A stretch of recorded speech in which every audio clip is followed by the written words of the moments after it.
let her watch. I only want you. Scandal rarely announces itself with a roar. It usually creeps through a side door in the dead of night. For Aeneas Fitzroy, Duke of Camden, absolute ruin wore a silk gown and possessed a smile that systematically shattered a decade of flawless marriage, leaving behind a legacy of pure devastation. London society in the late 19th century was a vicious arena, meticulously disguised beneath layers of imported silk, fine lace, and polite tea-time conversation. Survival in this world required either immense wealth, an unimpeachable title, or a cunning mind. Aeneas Fitzroy possessed the title. When he inherited the dukedom of Camden at the tender age of 22, he was widely considered the most eligible bachelor in England.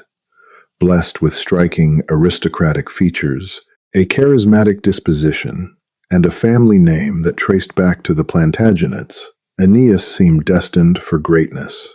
However, behind the towering iron gates of Camden Manor, the reality was starkly different. The dukedom was effectively bankrupt, suffocating under generations of gambling debts, gross mismanagement, and reckless expenditures by Aeneas's predecessors. The vast estates in Somerset were mortgaged to the hilt, and the London townhouse in Mayfair was running on the last dregs of the family's credit.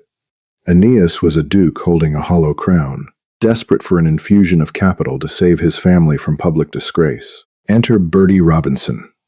She was not born into the peerage. Bertie was the only daughter of Thomas Robinson, a ruthlessly successful industrialist from Manchester who had amassed a fortune in textile mills and railway investments. Thomas wanted a title for his daughter.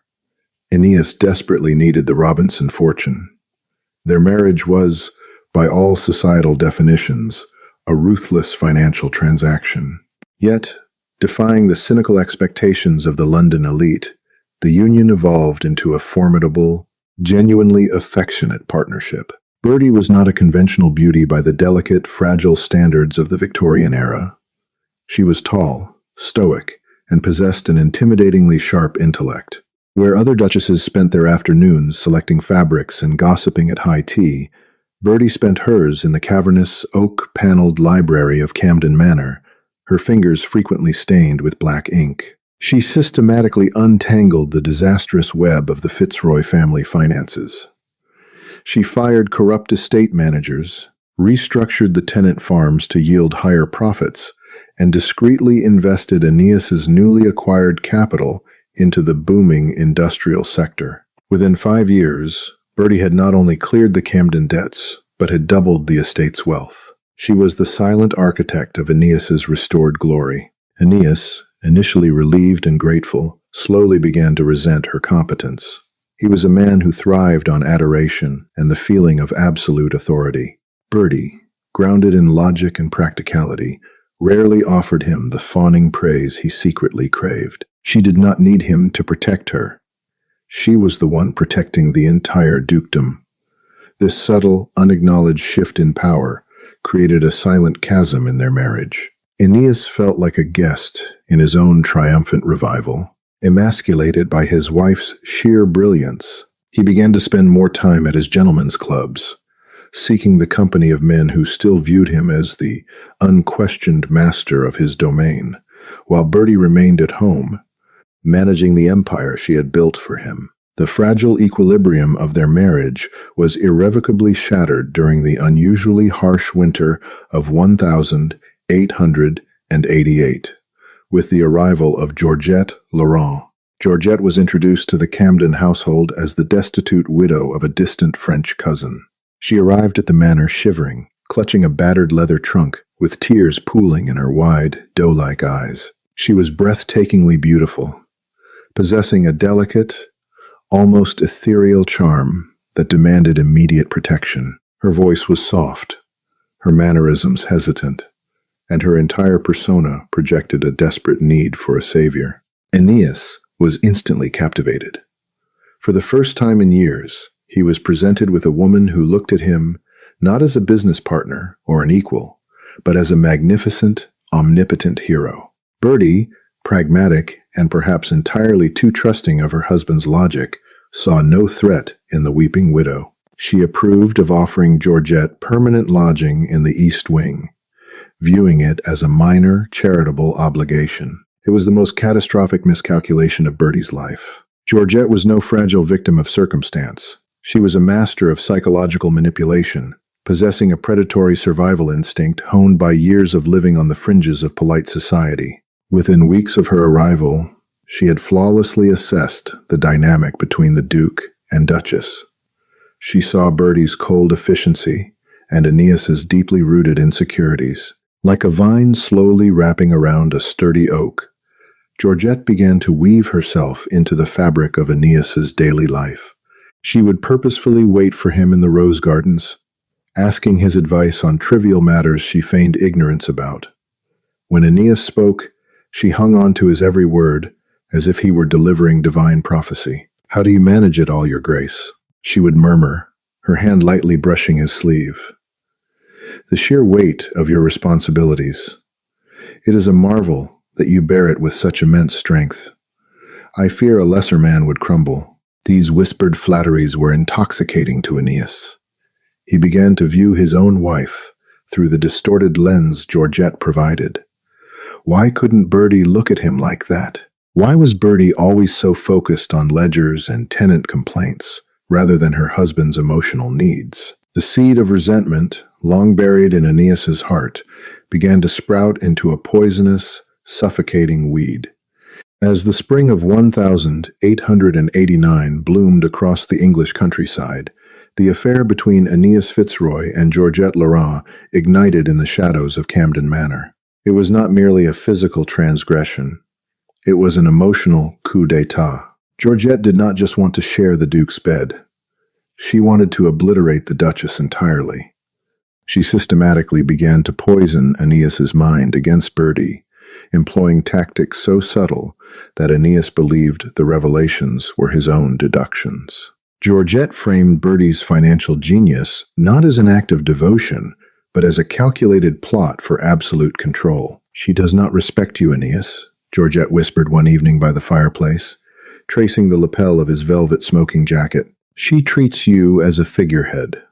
You are the Duke of Camden, yet you must ask your wife's permission to purchase a simple racing horse. She hoards the wealth of your ancestors, keeping you completely dependent upon her goodwill. It is unnatural. A man of your stature should not be kept on a leash by a merchant's daughter." The phrase "merchant's daughter" struck a deep, classist nerve that Aeneas had long suppressed. Driven by a volatile mix of wounded pride, unchecked lust, and Georgette's incessant manipulation, Aeneas decided to assert his dominance. Without consulting Bertie, he withdrew a staggering sum from their primary investment accounts. Money Bertie had carefully earmarked for a major railway expansion and invested it blindly into a speculative diamond mining venture in South Africa, a scheme highly recommended by Georgette's shadowy acquaintances in London. When Bertie discovered the massive withdrawal, the resulting confrontation shook the walls of the manor. She cornered Aeneas in his study, dropping the heavy leather-bound ledgers onto his mahogany desk with a resounding crash. For the first time in their marriage, Bertie's stoic composure cracked. "Do you have any concept of what you have done?" Bertie demanded, her voice vibrating with suppressed fury. "That capital was securing our leverage in the Northern Rail line. You have thrown a fortune into an unverified, entirely speculative venture run by known charlatans in London. You have risked the stability of the entire estate." Instead of realizing his colossal error, Aeneas felt cornered and defensive. Georgette's poison flowed directly from his lips. "It is my estate, Bertie. It is my name, my title, and my money. I am utterly sick to death of being treated like an incompetent child by a woman who views my family's legacy as nothing more than a balance sheet. I will no longer be managed by you." Bertie stared at him, the sudden, horrifying realization dawning on her. She looked past his angry, flushed face and saw the invisible strings attached to his pride. She knew instantly where this rebellion had originated. "This is not your voice, Aeneas," she said coldly, her posture rigid. "You are an arrogant man, but you were never a foolish one, not until she arrived." The mention of Georgette pushed Aeneas over the edge. He barred Bertie from the study and restricted her access to the estate's primary accounts, effectively blinding her to the impending financial ruin he was actively orchestrating. Georgette, sensing absolute victory, moved in for the final kill. She needed Bertie removed, not just from the accounts, but from society itself. Georgette orchestrated a masterpiece of deceit. She forged a series of letters, mimicking Bertie's precise, elegant handwriting with frightening accuracy. These letters were addressed to Lord Robinson, Bertie's father, detailing a fabricated plot to have Aeneas declared mentally unfit so Bertie could assume total, legal control of the dukedom's assets. Georgette planted the drafts of these letters in Bertie's private writing desk, and then expertly guided Aeneas to accidentally discover them. When Aeneas read the forged documents, his resentment transformed into blinding, irrational hatred. He did not seek an explanation. He did not hire an investigator to verify the handwriting. He simply believed exactly what Georgette had conditioned him to believe, that his wife was a cold, calculating monster bent on his destruction. He decided to destroy her first, in the most spectacular and public manner possible. The climax arrived during the height of the London season at the Duke of Devonshire's legendary Midsummer Ball. It was the most exclusive event of the year, attended by royalty, foreign dignitaries, and the absolute pinnacle of high society. Bertie arrived looking magnificent in a gown of deep emerald velvet, prepared to maintain the facade of their perfect marriage, despite the agonizing tensions at home. Aeneas arrived an hour later, but he did not walk through the grand doors alone. Gasps rippled through the crowded ballroom, a wave of shocked murmurs cutting through the orchestral waltz. Aeneas Fitzroy walked into the heart of London society with Georgette Laurent resting intimately on his arm. Georgette wore a gown of scandalous crimson silk, a clear, triumphant declaration of her status. Aeneas completely ignored his wife. He led Georgette to the center of the dance floor, signaling the orchestra to play. As hundreds of eyes watched in a mix of horror and morbid fascination, Aeneas held his mistress close, openly kissing her hand and smiling at her with unbridled adoration. It was an execution without a guillotine. In the rigid, unforgiving world of Victorian society, a public shunning of this magnitude was worse than death. It was the total, permanent destruction of Bertie's social standing. Bertie did not weep. She did not create a scene. Drawing upon a well of dignity that Aeneas could never possibly comprehend, she stood tall, her expression an impenetrable mask of ice. She turned to the host, offered a perfectly executed curtsy, and walked out of the ballroom, the heavy emerald velvet of her dress gliding silently over the marble floor. She left the carriage for Aeneas, choosing instead to hire a common street cab in the rain. She returned to the Mayfair townhouse, packed only the personal garments she had brought into the marriage a decade prior, and left the keys to the estate vaults on the parlor table. As the cab pulled away toward the railway station to take her back to Manchester, Bertie looked back at the darkened windows of the townhouse. She knew exactly what Aeneas had done, not just to her, but to himself. He had cast aside the shield that had protected him from the wolves. The diamond mines were a fraud. The estate's debts were about to resurrect, and the Duke of Camden had just enthusiastically leaped into his own grave, entirely convinced he was learning how to fly. News of the scandalous Midsummer Ball traveled faster than a telegraph across the sprawling networks of the British Empire. By the time the morning sun cast its pale light over the cobblestone streets of London, the destruction of the Camden marriage was the only topic of conversation in every drawing room, gentlemen's club, and financial institution in the city. The Duke of Camden had not merely discarded his duchess. He had publicly humiliated the daughter of one of the wealthiest industrialists in England. It was a declaration of war, and unfortunately for Aeneas Fitzroy, he had just alienated the only general capable of defending his crumbling empire. Bertie Robinson's return to Manchester was devoid of weeping or hysterics. When her carriage pulled up to the imposing limestone facade of her father's estate, she was greeted by Thomas Robinson, a man whose ruthlessness in the textile industry was legendary. Thomas did not offer his daughter pity. He offered her a snifter of brandy and his vast network of solicitors. Within 48 hours of Bertie's arrival, a quiet, brutal financial embargo was placed on the Duke of Camden. Every line of credit Bertie had personally guaranteed was immediately severed. Promissory notes held by banks on Lombard Street were suddenly called in. But Bertie was not content to merely cut her former husband off. She wanted to ensure that the natural consequences of his arrogance were accelerated. She summoned Mr. Josiah Pendleton, her father's chief financial fixer, and instructed him to discreetly monitor Aeneas's investments, particularly the South African diamond venture that Georgette had so fiercely championed. Back in London, Aeneas was initially completely oblivious to the gathering storm. Drunk on his perceived independence and blinded by Georgette Laurent's intoxicating presence, he lived like an emperor. He lavished Georgette with jewels, ordered renovations to the east wing of Camden Manor to erase any trace of Bertie, and hosted extravagant, week-long hunting parties in Somerset.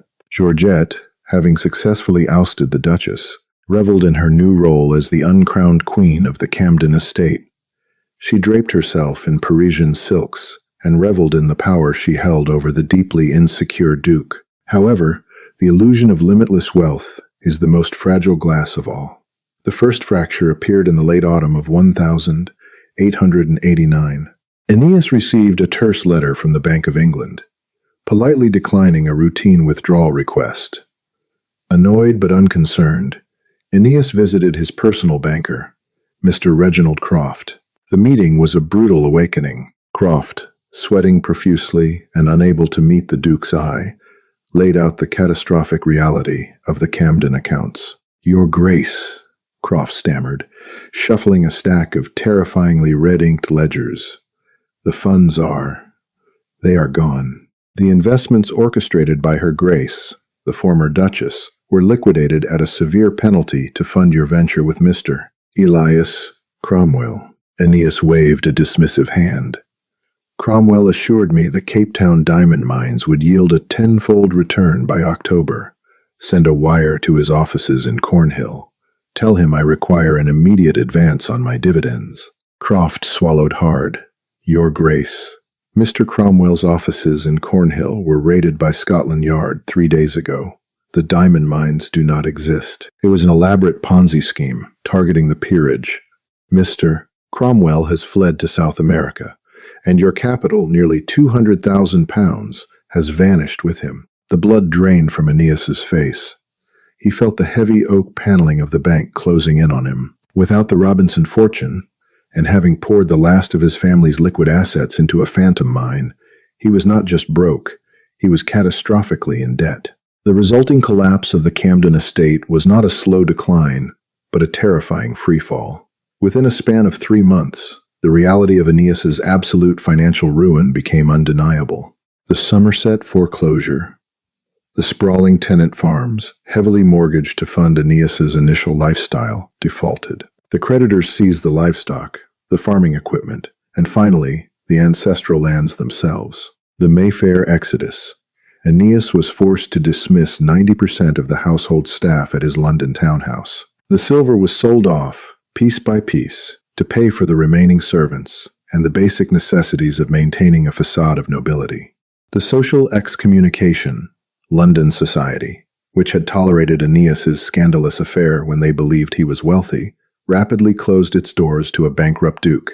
Invitations ceased. Former friends crossed the street to avoid him. As the gold ran dry, the true nature of Georgette Laurent surfaced with vicious speed.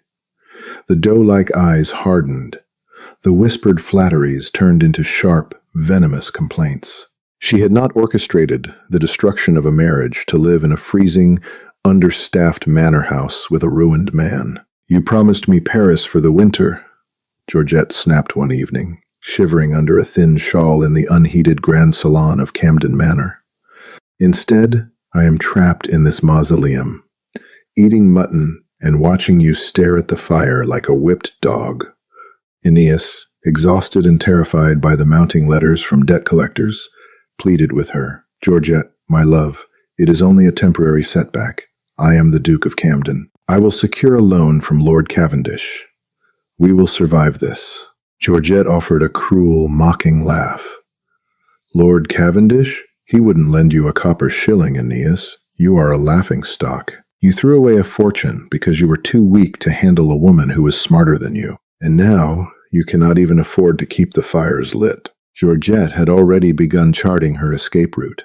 Through the few social connections she still maintained, she had set her sights on Lord Alistair Montmorency, an aging, deeply eccentric earl with failing eyesight and a massive fortune derived from the East India Company. She began taking clandestine carriage rides to his estate, spinning a new web of lies about being held captive by the cruel, abusive Duke of Camden. The final, shattering revelation came on a frigid evening in January 1890. The bailiffs had delivered a final notice.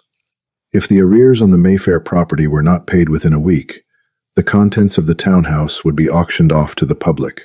Desperate, Aeneas tore through the house, searching for anything of value that hadn't already been pawned. He barged into Georgette's private chambers, intending to ask her to temporarily part with a diamond necklace he had purchased for her during the summer. The room was empty. Her heavy leather trunks, the ones she had arrived with, were gone. Panic setting in, Aeneas moved to her writing desk, throwing open the drawers in search of a note, a forwarding address, anything. Instead, his trembling hands found a false bottom in the lowest drawer. Inside was a thick stack of heavy parchment. Aeneas pulled the papers out and held them to the flickering light of his oil lamp. His breath hitched in his throat. The pages were covered in Bertie's distinct, elegant handwriting. But as he looked closer, the horrifying truth materialized. They were practice sheets. The same phrases, the same slants, the same signatures, repeated hundreds of times. Mixed among them were the early drafts of the damning letters addressed to Lord Robinson, the very letters that had convinced Aeneas that his wife was plotting against him. The letters were not intercepted treachery. They were a meticulously crafted forgery. Aeneas collapsed into the velvet chair by the desk, the papers slipping from his fingers to scatter across the floor. The walls of his ego, sustained for so long by delusion and pride, finally crumbled into dust. He had destroyed the only woman who had ever truly protected him. He had humiliated a brilliant, loyal wife for a predator who had manufactured his outrage, drained his coffers, and vanished the moment the money disappeared. Georgette was gone, having slipped out the servant's entrance hours ago, taking every piece of jewelry Aeneas had ever given her, on her way to the bed of Lord Montmorency. Aeneas Fitzroy was utterly alone. He was a duke in name only, sitting in the dark, surrounded by the physical proof of his own spectacular stupidity. Driven by a desperate, pathetic hope, Aeneas scraped together the last of his pocket money and purchased a third-class train ticket to Manchester. The journey was a brutal humiliation. The Duke of Camden, a man who had once commanded private railway cars, was crammed into a freezing, soot-filled carriage with laborers and livestock. He arrived at the Robinson estate in the midst of a torrential downpour.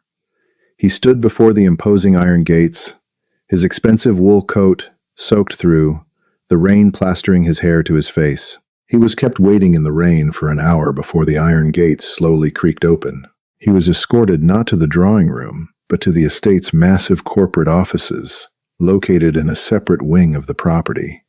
The room was a whirlwind of activity, filled with clerks, telegraph machines, and massive maps detailing railway lines and shipping routes. At the center of it all, seated behind a massive oak desk, was Bertie. She did not look like a discarded, ruined woman. She looked like an empress. She wore a tailored gown of dark navy, her posture impeccable, her eyes sharp and assessing. She did not rise when Aeneas entered. Aeneas stood before her, shivering, broken, and stripped of all his aristocratic arrogance. "Bertie," he choked out, his voice cracking. "I know everything. I found the forgeries. Georgette? She deceived me. She played upon my pride. She poisoned my mind. I was a fool. A blind, arrogant fool. I have come to beg your forgiveness." Bertie set down her fountain pen and clasped her hands together on the desk. Her expression was completely devoid of empathy. It was the face of a CEO evaluating a failed investment. "You are a fool, Aeneas," Bertie stated, her voice calm and remarkably steady. "But you were not blinded by Georgette Laurent. You were blinded by your own crushing inadequacy. You hated that I saved your family from ruin. You preferred a beautiful parasite who fed you lies to a wife who offered you reality. Georgette did not break our marriage. She merely provided you the excuse you were desperately searching for to break it yourself." Aeneas sank to his knees, not caring who in the office was watching. "Please, Bertie. The bailiffs are taking everything. The manor, the townhouse, the lands. I have nothing. I need my wife." "You have no wife," Bertie replied coldly, "and as of yesterday morning, you have no estate." Aeneas blinked through the rain-soaked hair dripping into his eyes. "What? What do you mean?" Bertie gestured to Mr. Josiah Pendleton, who stepped forward from the shadows holding a thick leather folio. "When your debts reached a critical mass," Bertie explained, her tone purely transactional. "The banks were desperate to offload the risk through Mr. Pendleton's firm, acting as my proxy. I purchased all of your outstanding debt. I bought the mortgages on Somerset. I bought the deeds to the Mayfair townhouse. I even bought the promissory notes you foolishly signed with your tailors and winemakers." Aeneas stared at her, absolute horror creeping into his soul as he realized the magnitude of what she had done. "I did not do this to save you, Aeneas," Bertie continued, leaning forward slightly, her eyes locking onto his. "I did this because Camden Manor and its lands are prime real estate for the new Northern Railway expansion. You are no longer the master of the Camden estate. You are a defaulting debtor, and I am your sole creditor. You do not own the ground you are kneeling on." The silence in the office was absolute, save for the ticking of a grandfather clock and the distant clicking of a telegraph machine. Aeneas Fitzroy, the once proud Duke of Camden, had been entirely consumed by the consequences of his own betrayal. Bertie stood up, signaling that the meeting was over.